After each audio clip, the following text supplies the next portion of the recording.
Hello again, everyone. How are y'all? I hope you're having a fantastic day. We're going to bring some energy today. Today, I have with me Amy Waniger. Waninger, I'm sorry. Wanninger. Waninger. Dang. That was That's live, okay. so you know it's live because I just messed up her name That's again. okay. My bad, Amy.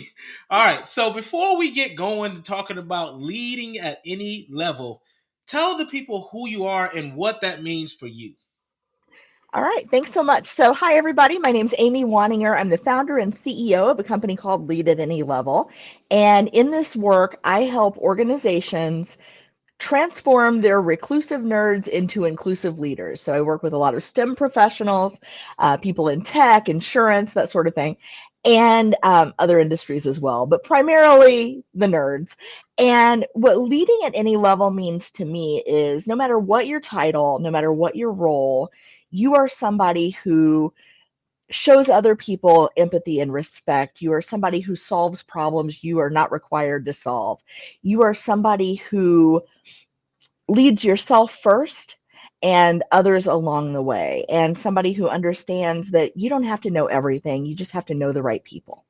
Mm, I love it, and I heard some of my favorite words in there. So before we move forward, hey, feel free to type in the comments your questions, what leading at any level means for you, and anything that's coming up for you. We want you to be engaged, even if you're watching this on the replay. We'll be right back to you. We get the notifications, okay? All right, let's get into this. This is a Yeah. topic that we haven't quite spoken about explicitly, but it's something that I'm constantly talking about when I think of emotionally intelligent leadership and workplace cultures. So, Yes.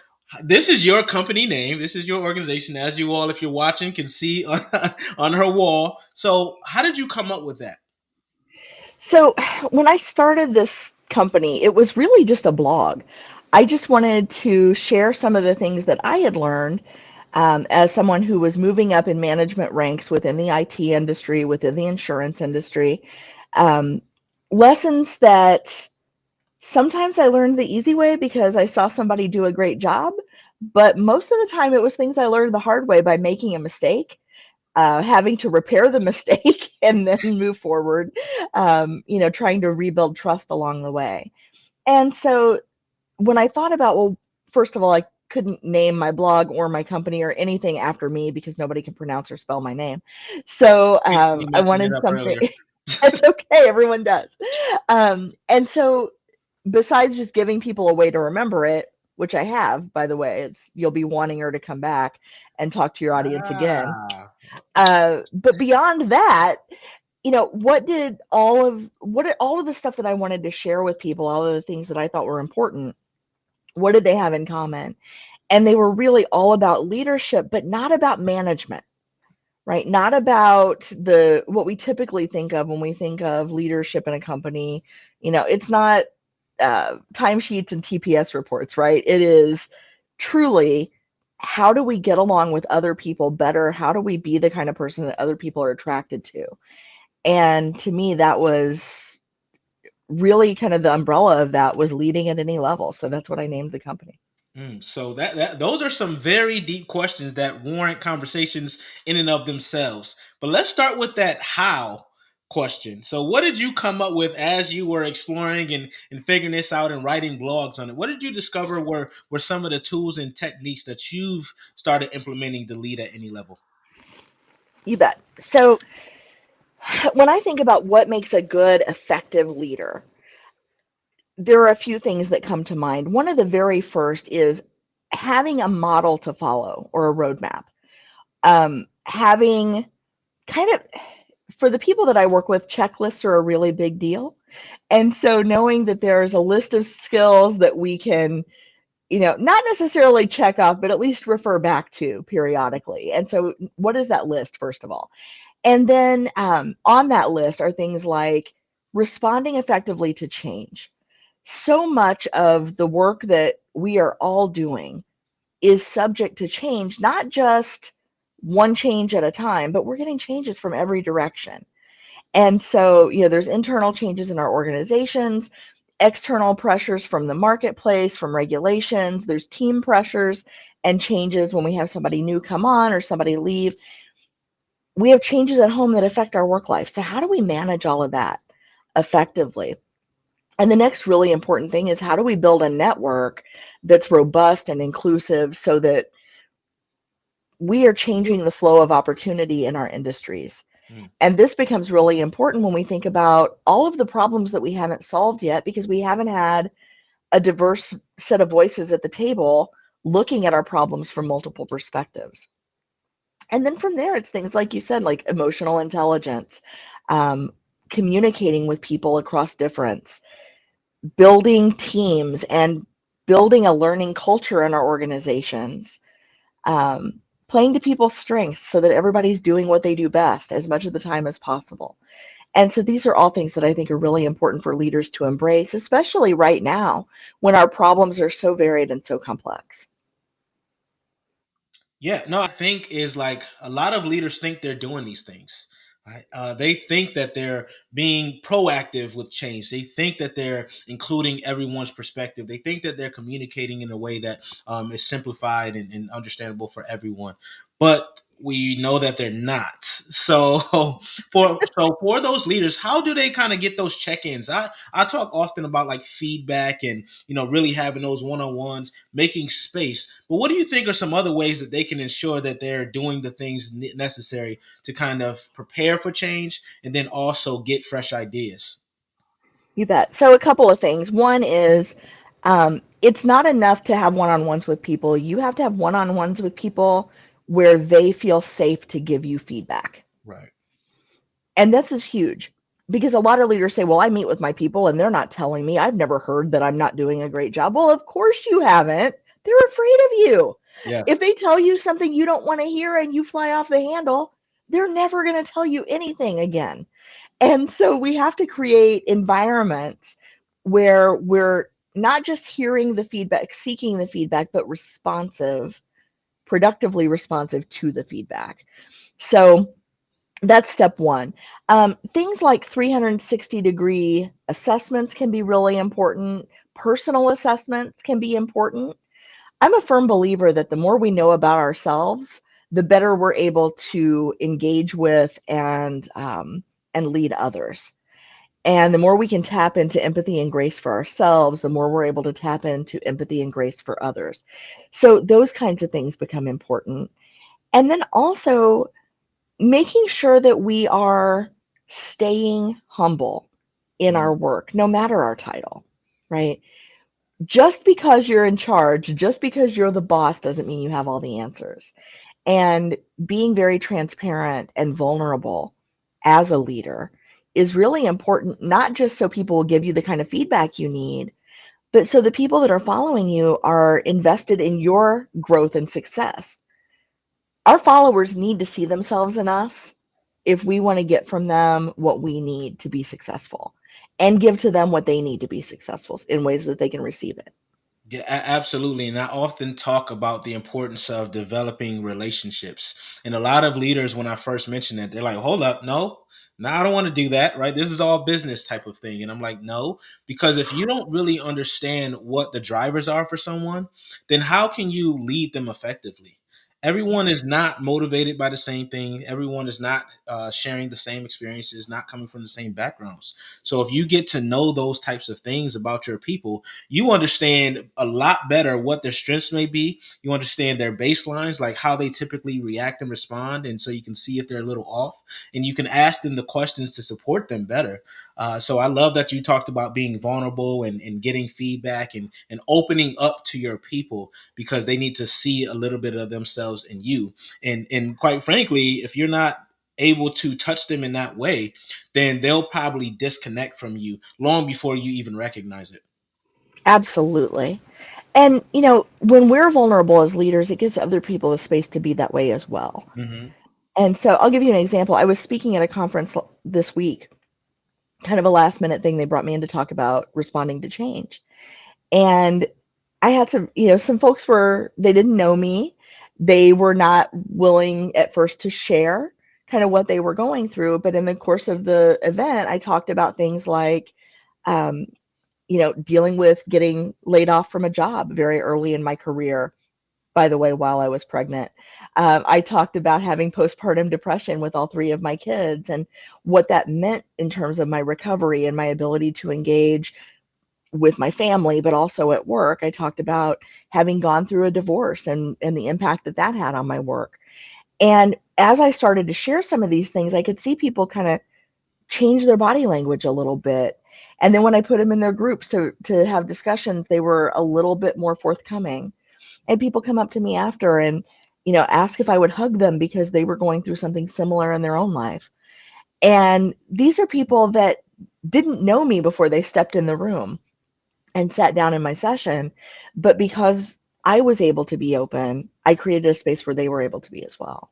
Get 100%. And, that vulnerability creates space for real conversations to take place.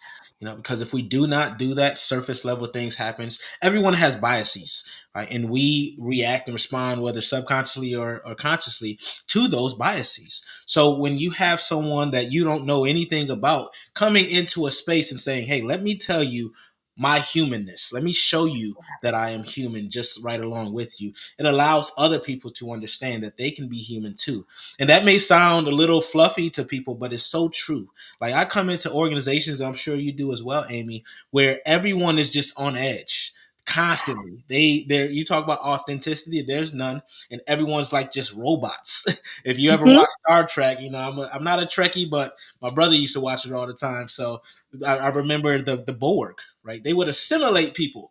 They wanted you to be just like them so they can collectively think together. And that's how these organizations are becoming because they're not doing exactly what you said, showing vulnerability and showing that humanness. Absolutely. And it's not that we have to go to work and spill our deepest darkest secrets, No, no, right? But it's just maybe letting our guard down a little and saying, "Man, I'm having a rough day and, I need a little bit of extra patience today because I've got some stuff going on in my personal life even if I don't tell you what that is." right. Right? I've got some stuff going on in my personal life. I'm having a rough day. Can you just give me a few minutes to collect myself before we have this conversation?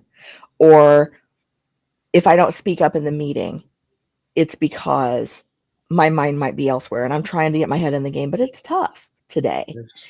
And I think the more explicit we can be about what's going on with us and the more we can be clear about our perceptions and our intentions, the less conflict and the less misunderstanding we have, right? So if we go in and say, look, I'm not my best today, then that allows you to not take personally when I don't engage, Yeah. right? Yeah.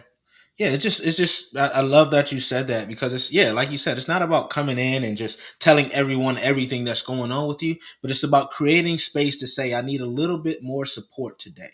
You don't have to know the reason why, just know that hey, I'm not at my best self and I may need someone else to help me out or I may only get these things done. But I'm gonna do my best. I'm giving what I have because we don't always have 100% to give. That's just unreasonable to think that that is the case. And then also, I love that you said being able to have that discussion, that dialogue, where we can disagree respectfully. I may not have those views that you have, but I'm willing to listen and learn and not come in and chastise you just because you don't believe or see it the way I see it. So it just opens up to so many benefits when you can lead at any level, starting within yourself. Yes, absolutely. I see Alicia's asking us, what's the biggest leadership challenge you faced and how did you overcome it? And I Mm. would love to I would love to know your answer to this question because you've been through a lot. Put me on the spot, why don't you, Amy? No, I'm Hey, kidding. I'm just kidding. So the we're biggest here to be leadership challenge vulnerable. I've faced, that is a loaded question because I have faced many leadership challenges, but one of the biggest I feel was early on in my military career, and I was a young soldier, but I was assigned to in the charge of others young soldiers. So what I had to do was I had to help them to see their own beauty and strength.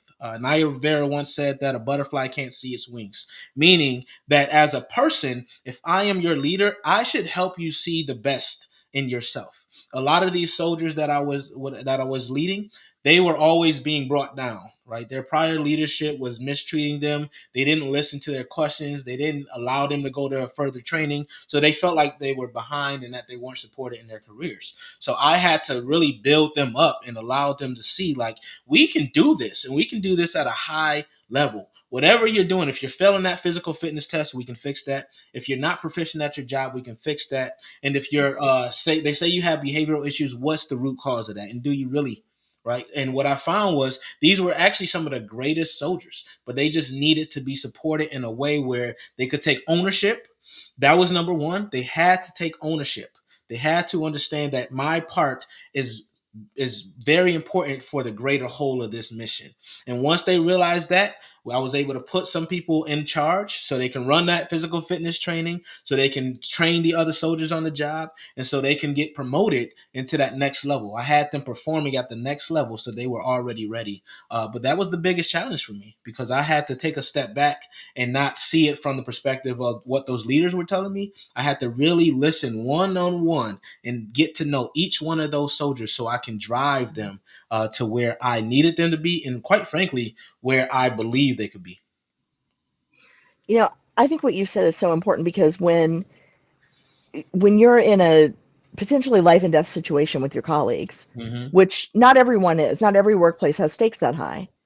But in Right. the military, certainly those stakes can be that high, and hospital stakes can be that high, right? And there are some industries where that's absolutely the case.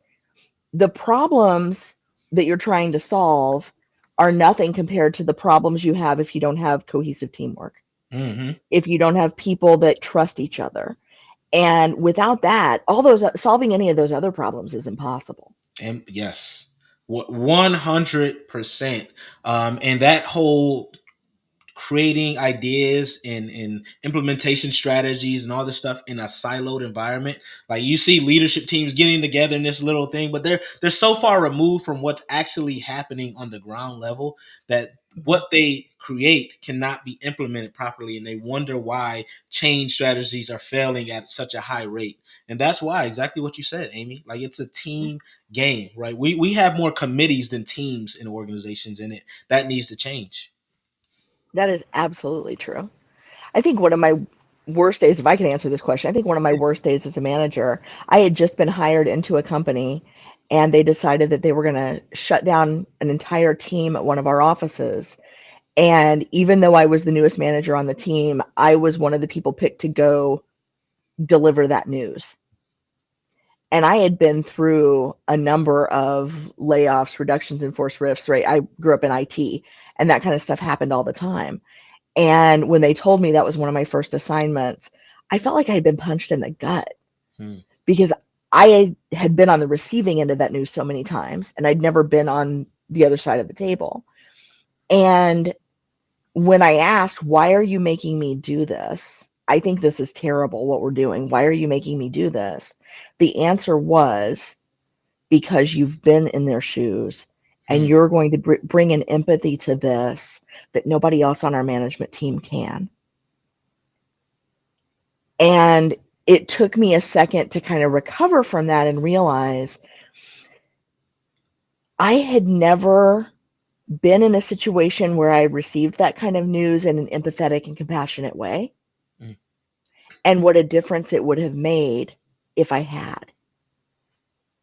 And so I spent a lot of time in reflection and thinking about, okay, what can I draw on from my own experience to make this problem that I'm bringing to folks, as painless as possible.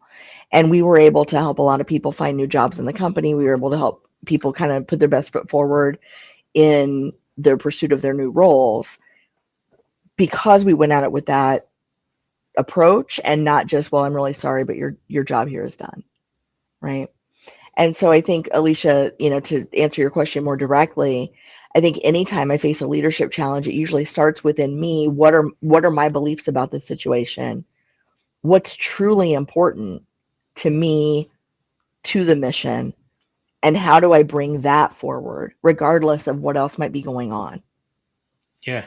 No, and I absolutely love that. And we all know tough decisions have to be made, but the why really matters.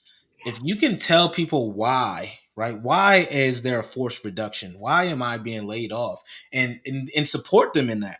I see a lot of organizations, it's a right way and a wrong way to do everything, including those tough calls. And if you do it right, the people that you're doing it to, they'll be like, okay, I can see that, and I can, as the company, you can provide support to them. Right, those job placements, things, those career coaching sessions that they can get, all that stuff really matters. Severance packages, it really helps to bridge that gap, to give them some time to digest what just transpired, and then to get themselves together. Because people who have been in companies 10, 20, 30 years, they probably haven't updated their resume in that much time. Right? So you have to give them time to catch up and really process what it means to go through these tough decisions, whatever it is. And once you do that, the why will help them to digest it just that much easier. So I love that you shared that, Amy. Thank you. Yeah. When we have another question as well, what's one piece of advice you'd give to someone stepping into a leadership role for the first time? I'm gonna Ooh. let you get that one, Amy. All right, I'll start with that. So, the very first thing I do when I have a new team is I do a Clifton Strengths assessment for everyone on the team. And the reason I do that is because I think it's really important to learn what makes people great. The sooner you know what motivates people, what drives them, what they love to do, kind of the lens through which they see the world, the quicker you're able to send work their way that makes sense to them, that they're going to really get their hands on and, just really get excited about. It's also a great way to help a team because the team dynamics shift when a new leader comes in, whether you're coming in from the outside, you've been promoted from within, all the team dynamics shift. Everybody's trying to figure out where they sit and kind of where they stand in the new order, right? Right. And the quicker you can be explicit about, look, here are the things I love to do, here's what I uniquely bring to this team in this combination, here's what gets me excited to come in every day, and you learn that about each person, not only do you know what's going on with all of them, but they know with each other. And so they'll learn, man, if I hate doing the spreadsheet work on this project because I really want to do the creative part, but I know that Kathy loves to do spreadsheets. Like she'll sit and do spreadsheets all day long. If nobody would interrupt her, that'd be her whole day. Then Kathy and I can work together to negotiate how we're going to take stuff off of each other's plates, right? And we're both happy. But if, as a new leader, I come in and I say, well, everybody's got to spend 30% of their time doing spreadsheets, and everybody's got to spend 30% of their time doing creative work and 20% of their time presenting in front of large groups, I've just made everybody miserable because those are completely different skill sets. Yeah, yeah, that is so true. And I love that you said that. Like strengths are not just what you're good at, but also what fuels you up, right? Yes. So it's like if I have people being drained all day, every day, doing tasks that feel tedious and monotonous and mundane to them, then you're not going to get the best. And even when they start to do what they really enjoy, they've already lost some of that energy doing this little task that they don't like. So I like that you said that. Yeah. One piece of advice I would give to someone stepping into a leadership role is take time to ask questions. Don't think that you have to have the answers. Like you're new to this space. Talk to your people. What would they like to see? Right? Setting, what would they like to tell you about what's going on in their environment? What would they like to have to be supported? What are some of the ideas that they've been holding on to? Maybe the prior regime wouldn't let them share. So ask questions. Get to know your people. Get to know, like Amy said, their drivers, their strengths, their even the things that drain them. Because when you do that, it shows that you care. But you can't just get to know it. You have to actually do something with it. And that's the thing about asking the questions. You ask the questions and then you implement something based on that, and it shows that you care and that you're there for them. Because as leaders, we have to understand that they're not working for you, you're working for them. And I know we hear that and it sounds cliche, but it's so true. Like you are in their charge, right? You are there to protect them, to support them, to help them elevate and level up. Absolutely. Yeah. So we have one more question. You know what? YouTube is on fire right now. So I'm where's telling where's you, my LinkedIn folks and my Facebook folks? YouTube is on fire. Uh, I love it. we have one more question. It says, "How do you handle tough decisions as a leader?" Now this definitely ties into leading at any level. So how do you handle Yes, it tough does. decisions as a leader? So here's what I tell people when I talk about, specifically when I talk about networking or when I talk about change or I talk about the neuroscience of decision making. Most of us, if we don't intervene, go through life making decisions without realizing we're doing it. We make the choice that makes us the most comfortable in the moment and requires the least amount of thought. People are prone to choosing the path of least resistance, at least in our own selves. Hmm, Most of us don't choose to make a change until we absolutely have to, or until the pain of the change is less than the pain of staying the same. And so when we're facing decisions, one of the most important things we can do is be very conscious that as leaders, our decisions don't just affect us, and we have to be intentional when we make them, because if we're solving problems just from our own perspective, we're missing out. absolutely. We need to understand how other people see the problem, how other people are affected by the problem, how other people's values might stack up against different solutions, how other people's experiences and judgments might factor into their response, what identities we're all protecting and navigating whatever decision we're making. And it's the job of leaders not to make these small non decisions, right? But to make the best decisions for the most people as much of the time as possible. And what that means is before we make the decision, we need to understand all those diverse perspectives. There you go. So the time to be prepping for those decisions is right this second. The best time would have been yesterday, but right this second is the next best time. You need to know who your stakeholders are. You need to know who's affected by the decisions you make so that you can factor all of that in when you don't have a ton of time to think about it. 100%. I couldn't have said it better. So I'm going to let you rock with that one, Amy. Yes. Understand the consequences of each decision that you make, because, like you said, it has a ripple effect. Your actions, your words, any deeds you do as a leader, it has long standing implements, consequences, good or bad. So I love that you said that. So we're approaching time, Amy. So Ah, too quick. I know it's fast. I know it's like a lightning round when you get into these conversations. It's also because you have fantastic energy.